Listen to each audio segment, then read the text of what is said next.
চুলকায় দেবো, তুই চুলকা তোরটা। রিমি শোনো শোনো শোনো শোনো, তাড়াতাড়ি তাড়াতাড়ি আসো আসো আসো, তাড়াতাড়ি তাড়াতাড়ি তাড়াতাড়ি তাড়াতাড়ি আসো, তাড়াতাড়ি তাড়াতাড়ি আসো, তাড়াতাড়ি তাড়াতাড়ি তাড়াতাড়ি তাড়াতাড়ি আসো, দরজাটা দাও দরজাটা দাও দরজাটা দাও, তাড়াতাড়ি তাড়াতাড়ি। শোন না, একটু চুলকায় দে। তাহলে তুই তুই এমন করে ডাকলি, ওইখানে সবার সাথে আমি আর্জেন্ট একটা কথা কইতেছিলাম। একটু চুলকায় দে না, খুব চুলকায়। অসভ্য ছেলে, অসভ্য নয়, শোন না শোন না, কি চুলকায় দেবো?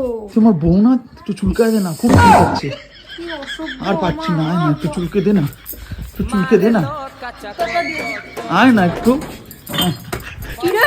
আহ, আহ, কি একটু চুলকায় দিতে কইছি। তুই চুলকা তোরটা।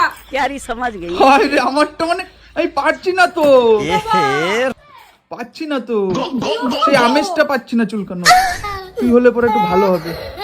দিনে রাতে দুপুরে তুই কি রকম বাজে বাজে কথা বলছিস? চুলকানোর জন্য আবার দুপুর রাত লাগে নাকি? अभी मैं गाली नहीं दे सकता। আরে মারুম না, তুই একদম সোজা হয়ে যাবি, জানিস? অসভ্য। আমি খারাপ কি কইছি কও?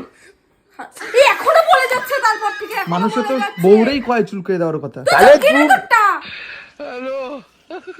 আরে আমি পিঠ চুলকানোর কথা বলেছি রিমি, পিঠে আমার হাত পৌঁছাচ্ছে না। তুই সত্যি রিমি কি ভেবেছিস? তুই কি ভেবেছিস? ওখান থেকে এখানে ডেকে নিয়ে তুই কি আসছিস। ভেবেছিস? আমি তো